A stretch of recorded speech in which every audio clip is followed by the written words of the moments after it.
Welcome to Digitally Creative. I'm your host, Vincent Ferrari, and joining me this week is nobody. Yeah, it's one of those weeks where it's just going to be me. That's fine, because I have a couple of things that I figured we could talk about. Before we get too far into it, just know that next week I will be in Baltimore at the beginning of the week with Kathy, but there will be a guest. Kim and Garrett from Kim and Garrett Make It will be on next week, and I'm recording that. As I record this, it is July 31st. It's Monday night, and tomorrow night I'm recording with Kim and Garrett, so I can drop that episode while I'm in Baltimore. So don't worry, there's things coming. The following week, finally, after what feels like an eternity, the inimitable Bobby Duke will be on this very podcast. So there's good stuff coming. It's tough getting guests lately, but that doesn't mean the podcast goes away. So where have I been? Well, the last time we spoke, I was in the process of moving my shop with the help of Jeremy Spees and Jacob Anguiano, and I could not have done it without them. All the stuff is now in Kathy's basement in Queens, for whatever it's worth. As far as being able to actually function as a shop, it's going to take a little bit of magic to make that basement work as a shop, but I think I can do it. There's a lot down there, and ideally, if I had more time, we would have set the basement up to be a shop before we moved all the stuff into it, because now everything that we need to do to make it a shop is going to require us to move all that stuff around. It's not going to be fun, but we're going to make it happen. In the meantime, I've been doing whatever I can do to keep my sanity, and I've found that it's really hard to keep your sanity when you have all this stuff going on in the background. And it's been stressful. It's been difficult. It's been challenging. All of those things. But I'm not ready to give up. Like, I'm going to keep... I mean, you can see I'm still in my apartment for now. And I'm doing the best I can. And I've come to terms with the fact that that's all I can do, is just do the best I can and put my best foot forward and just do what I can. Just literally just do what I can, survive and all the stuff, like, yeah, I don't even have anything to add. It's been an interesting couple of weeks. It's been an interesting couple of everything. Everything's just kind of crazy right now. I'm trying to figure out my life a little bit, and I'm okay with that. I mean, I'm not okay with it, but I mean, I'm when you're in a situation like this, you kind of have a choice, like, get okay with it or don't get okay with it. But there's no in between. You know what I mean? So that's what we're going to do. We are just going to move on with our life. So, where have I been? So I moved the shop the following week. I'm not going to lie, I was in no condition to do pretty much anything. I have never pushed myself at that level physically for that long without a break. And it took its toll. It beat me up really bad. I was just not in any condition to do the show. Just straight up wasn't in any condition to do the show. And it just so happened that the week after I moved my shop, Kathy's family had rented a house on the Jersey Shore, and they invited us down for a couple of days. And I'm going to be honest with you, it was 3 days of just pure recharging and kind of getting myself back together. And when we came back home after the trip down to the shore, I kind of felt like a new person again. I kind of felt like, okay, maybe everything's not going to be okay, but you're sane, you're human, you're back together again. And it was hard to kind of just live in the moment and enjoy the beach and enjoy the sand and, enjoy the time with our nieces. And it was hard. I'm not going to say it was just, shut my brain off and have a good time. Like, I can't do that. I'm not that person. The brain's always going, and it goes at weird times. But I forced myself to be in the moment as much as I could. And if you follow my Instagram, you saw that I was doing a lot of drawing while I was down there. Um, I was following the Caleb Gagne technique for illustration on iPad, on Illustrator for the iPad, because I brought my iPad down. I did not bring my laptop because I did not want to be sitting there working, and I'm glad I didn't. I brought my iPad and I worked on creative stuff, and I had fun, and I watched YouTube videos, and I played Mario Kart with my niece, and we went to the beach, and we went to an arcade, and I got to win her, one of my nieces, I got to win her something from a claw machine, and I won Kathy something from a claw machine. And, we collectively, between her brother-in-law and her and I, we won something like 10,000. I'm not even exaggerating, by the way. It was about 10,000 tickets in 2 hours. Like, we crushed that arcade. And the kids walked out so happy. We had an excellent lunch of fresh pizza sitting on the beach. And then it was the most beautiful, perfect beach day afterwards. It was, the last day there was epic. It was such a beautiful time. And I came back recharged. It was exactly what I needed. It was the right thing at the right time, and it was amazing. It was amazing. So that's why there was no show. I wasn't here, and I wasn't going to record from the shore. And honestly, I just needed to just not live in the real world for a little while. So we're back today. We're back today with a show, and it feels good to be talking to you guys again. What I wanted to talk about today, though, is I wanted to talk about where we find inspiration and where it leads us. Because being down there, and, her family's normal people, right? They're not sitting there like looking for their next artistic pursuit or the next thing they're going to make or whatever. And I was just kind of I was, present for family. But at the same time, I was in the mindset of, I brought my iPad, I want to draw something, but I want to do it the Caleb Gagne way. He has a very interesting technique that he's been really good about teaching. And a couple of videos ago, he showed a video of him doing his illustration technique in Adobe Illustrator.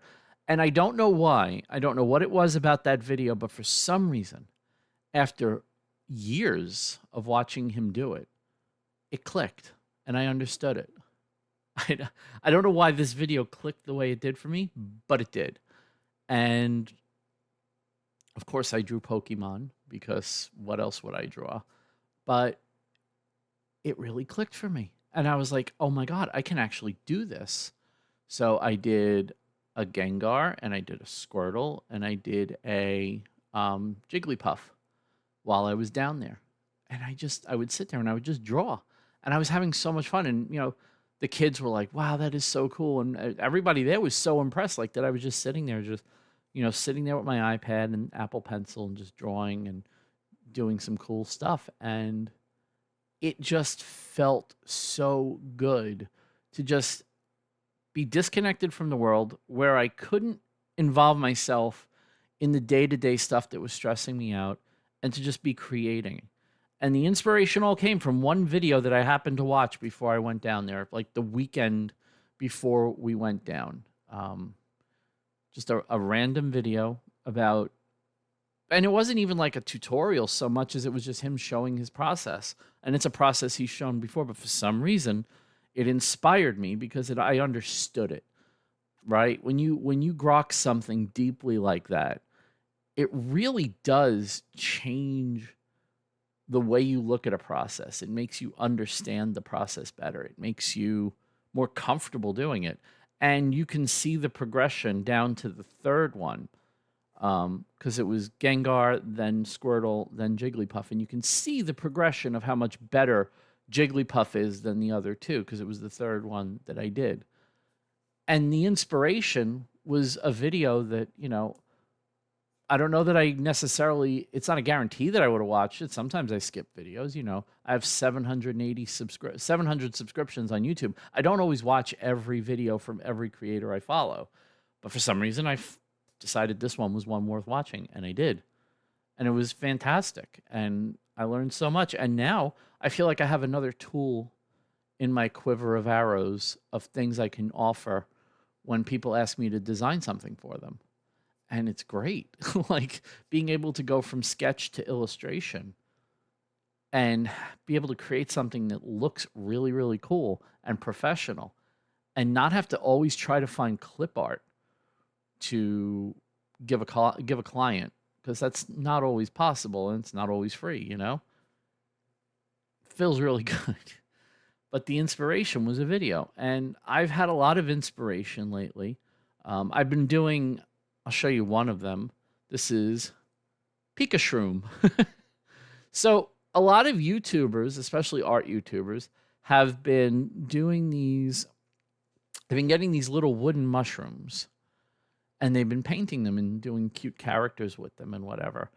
And some people have just been painting them like, you know, random mushrooms. Some people have been painting them like Mario mushrooms.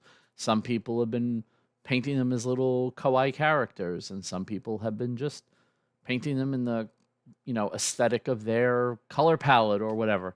And when I saw them, I had no plan for them, but I saw everybody was doing them. And I'm like, I'm just going to get some because they were on Temu for like $2. I'm like, I'm just going to get a bunch of them and figure out what I'm going to do with them one day. Well, one day came last week when I said to, Kathy was sitting on the couch. I said, I know what I'm going to do with the mushrooms. She goes, what? I said, I'm going to do them. I'm going to do Pokemon inspired mushrooms and I'm going to call them Pokeshrooms.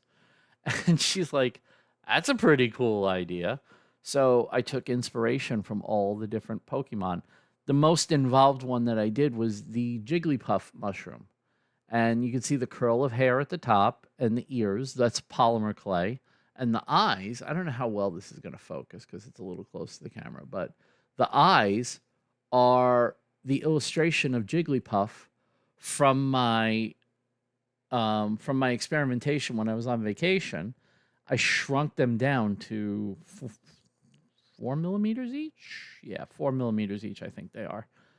And I printed them out on my laser printer on sticker paper, and then I cut them on the Cricut. And they came out great, and they look amazing.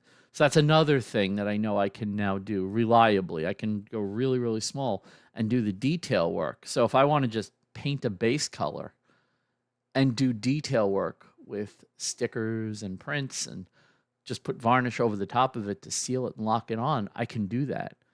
And all of this because I watched a bunch of YouTubers taking these wooden mushrooms and doing cool things with them. And now I'm doing cool things with mine. The inspiration for the polymer clay was watching Adam from North of the Border. And if you're not watching his videos, by the way, his videos are amazing. He makes realistic, creepy, nerdy things. So he made, just recently, he made a realistic Barney. And I promise you it's as horrifying as it sounds. It's an absolutely amazing video. But he does everything out of polymer clay, and I've learned so much about how to do stuff with polymer clay and how to attach polymer clay to these little wood mushrooms and make it actually stay. You know, I learned from watching him. It's, again, the inspiration came in places I didn't expect it to come from. And my favorite thing about these mushrooms is that they're kind of the way I envisioned them. Like, this is the Squirtle one, and he's got a little on his back. He's got a little shell that's made of polymer clay. And also, I've been learning about baking polymer clay to get it to harden because, I mean, the instructions say one thing, but if you do exactly what the instructions say, I hate to say it, but it doesn't always work. But I got it to work. I figured it out. By the time I did the Jigglypuff mushroom, the polymer clay was doing exactly what it was supposed to do, and I was very happy with the results.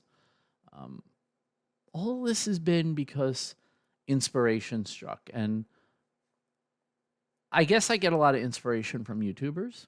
I get a lot of inspiration from other makers. I get a lot of inspiration from Instagram.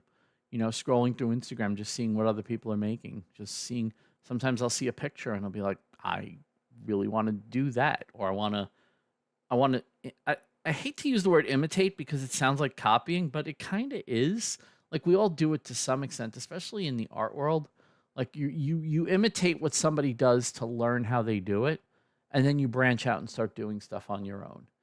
And that was kind of where I was at. And I'm scrolling through Instagram getting ideas, and like I'm starting to feel inspired to do more things. So not having my wood shop has been a blessing and a curse, because obviously that was my main source of income, and right now it's on ice. But at the same time, I still have that urge to make stuff and create and be artistic and have an artistic expression, an artistic outlet, so to speak.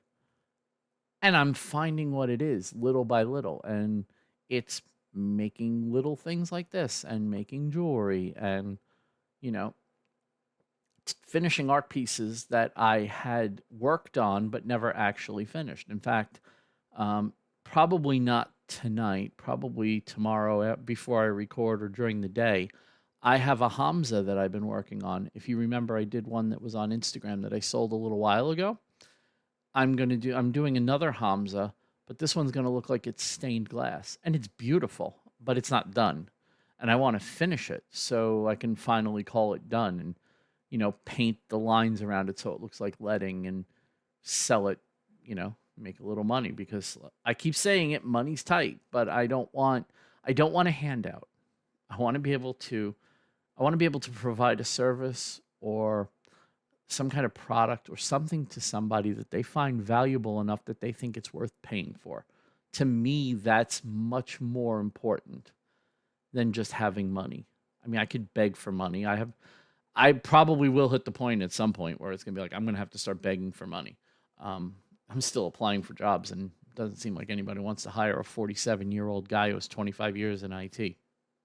What a shock.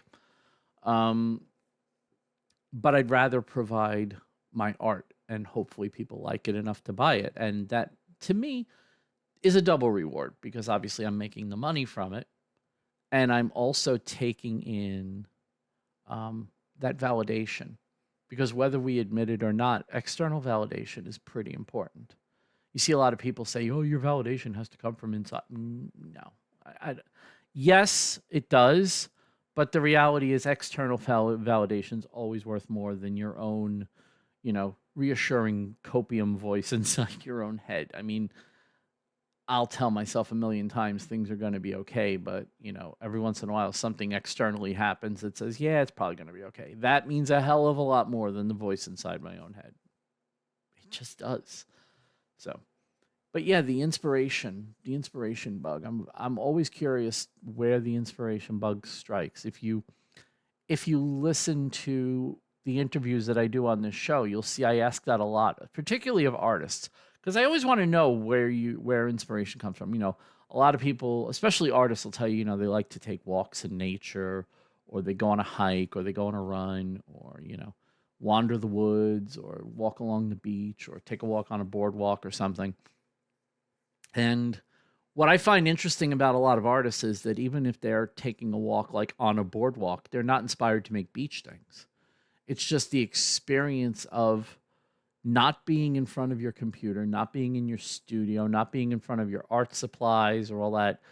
The inspiration isn't direct, it's more giving your mind the space to work.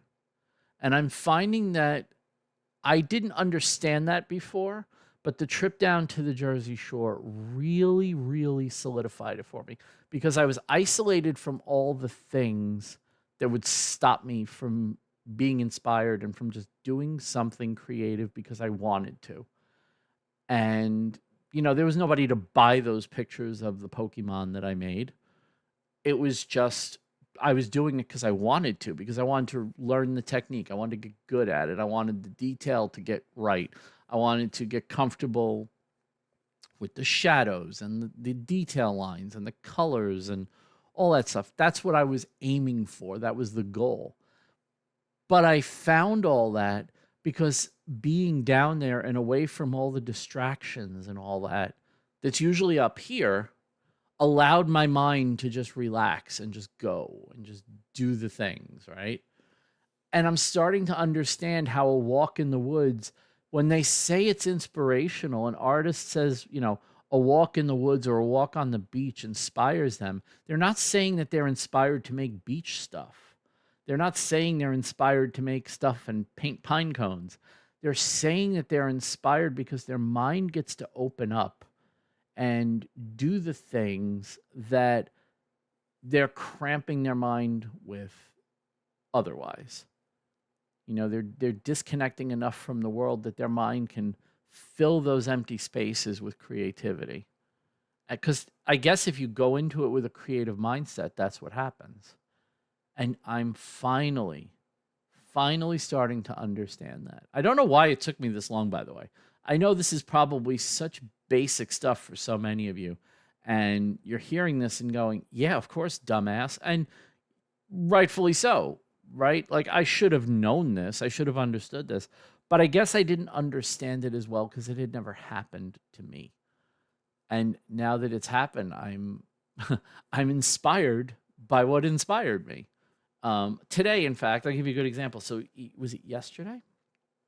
No, today. I had a voucher at Michael's, and I bought these Thomas Kincaid Disney coloring books for adults. They're like really super detailed coloring books. They are coloring page versions of Thomas Kincaid's Disney paintings that were available in the galleries. And I want to color them in, but I knew I mean I have really nice colored pencils. I have very nice alcohol markers. I can totally do it. But I've been meaning, and I just never got around to it. I've been meaning to get white gel pens. And today I watched a video from Sarah. I think her YouTube channel is So Crafty, and she reviewed some white gel pens from Temu. And she showed the standards, which are Jelly Roll white gel pens, and Michaels sells them. And I had a $5 voucher from Michaels, and they were $3.99. It was perfect. So I today got a set of free white gel pens. So that's another thing I'm going to be working on. And in fact, next week while I'm in Baltimore, there's a pretty good chance that I'm going to bring one of the coloring books with me, and my alcohol markers and my colored pencils and my liners and my gel pens. And, if it's a matter of just needing some time to just sit there, zone out, be creative, and be quiet for a little while, well, I'll have something to do that with. And I'm kind of looking forward to it. I don't know how much time I'm going to have for that in Baltimore. I will definitely have it for the one day that we're going to be in Philly right afterwards, because I'm going to need to occupy my time, and I'll probably take all that stuff to a Starbucks and just sit there and wait for Kathy to be done at work. Because that's what I do. I sit at Starbucks like a hippie bum.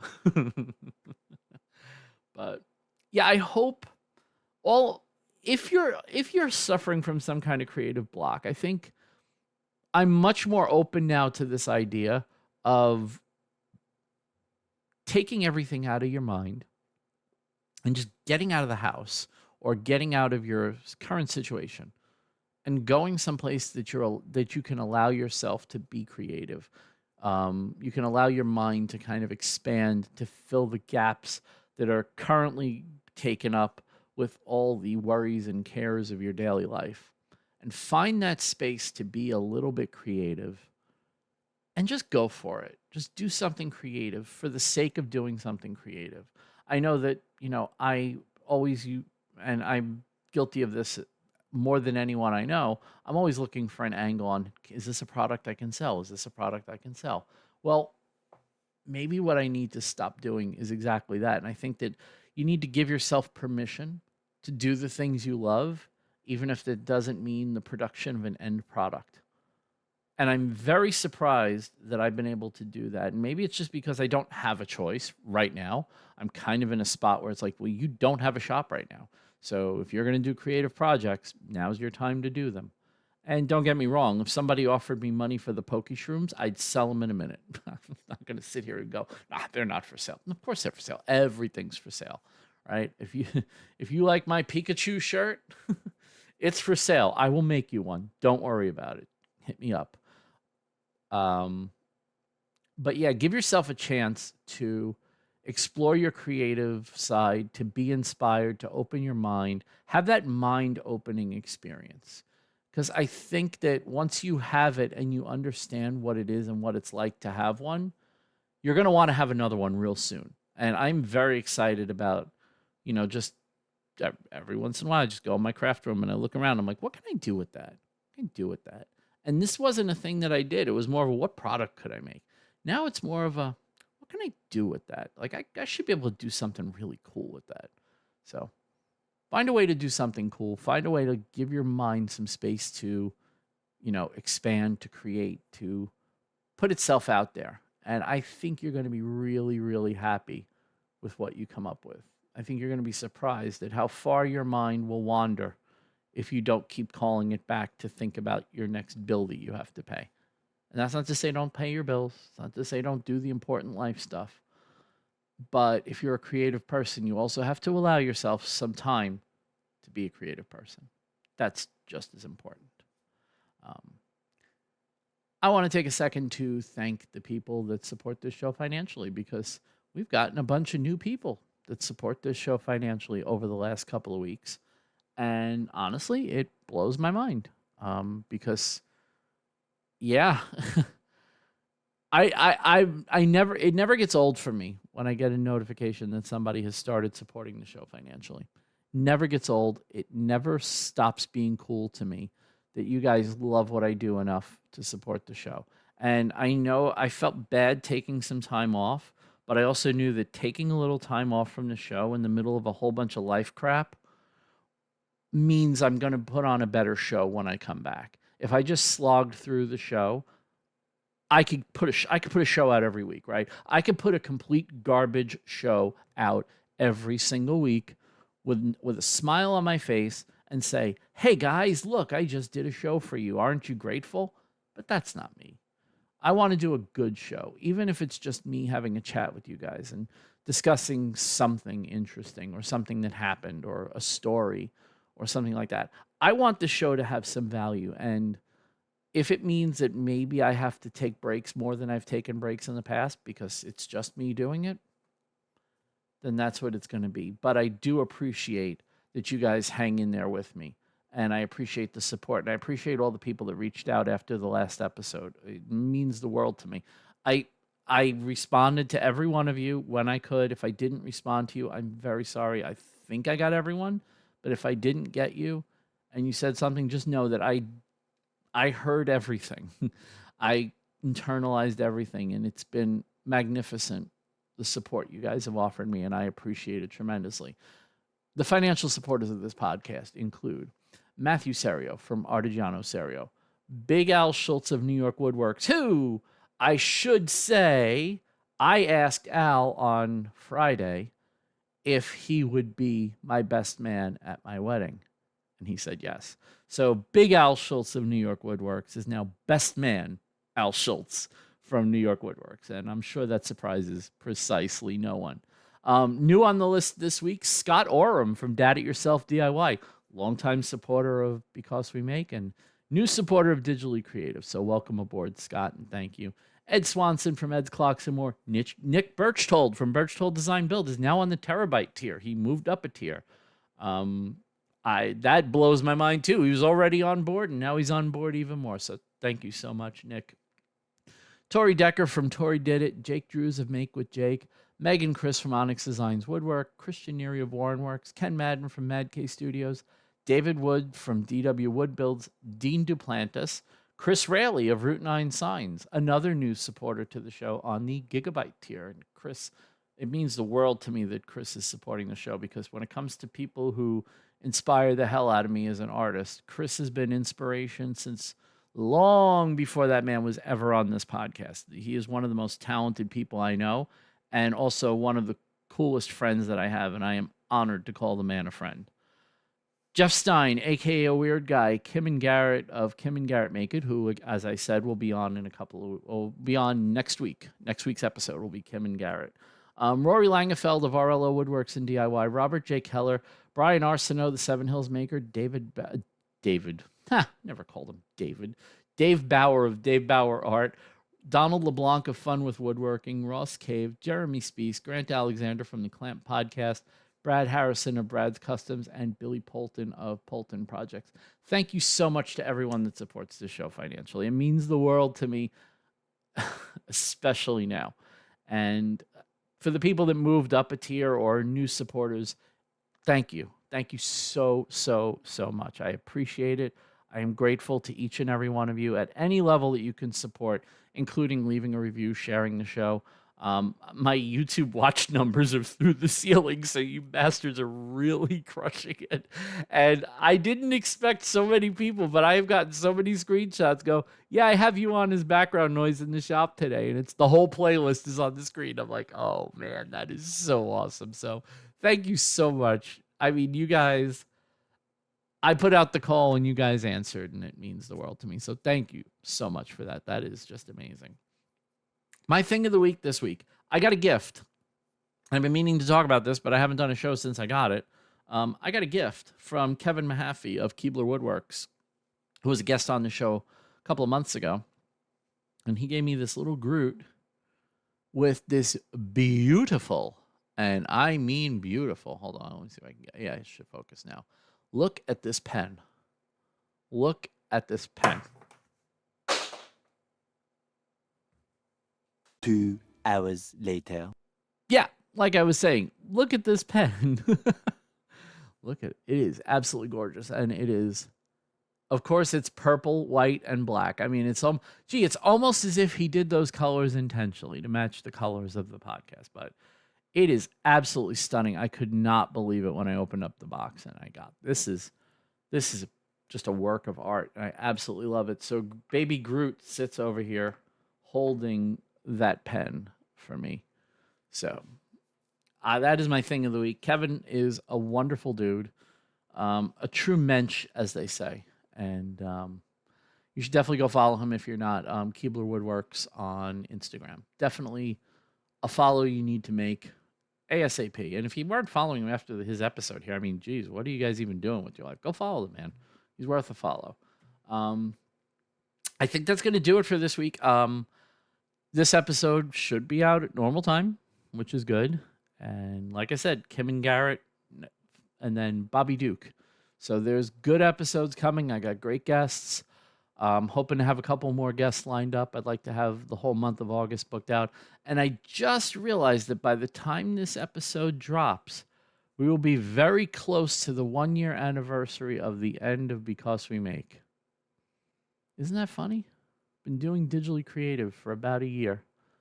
1 year of episodes of this podcast. I like it. Almost a year. I mean, I started this in October, so. But 1 year since Because We Make was over. And you guys actually miss it? You like the new show? You miss the old show? Anything from the old show you wish I'd do on the new show? I actually put a guest feeler out today for a guest that's really, really cool. And he's not a maker, but he is a YouTube content creator. And it's got potential to be a very fun guest and a very fun episode. And also, based on popular demand, I think I'm going to try to get John Reddick from Gen X Grown Up back on again. Because, man, you guys loved him and have been asking me when I was going to have him on again. So I think I'm going to have to hook up with John again and have a second run with him on the show, because it's always fun to talk to him anyway. But have another little nostalgia trip. Maybe we'll confine the show to a couple more themes rather than just chatting about random stuff this time. So, yeah, that's going to do it for this week. Thank you so much for sticking around. Thank you so much for listening. Thank you so much for watching, for supporting the show financially, writing reviews, for sharing it on YouTube, watching the playlist on YouTube to get my watch hours up, all the stuff you guys do. I couldn't do the show without you. I appreciate each and every one of you. I will be back again next week and the week after and the week after that and the week after that. And until then, have a great week. I'll talk to you guys.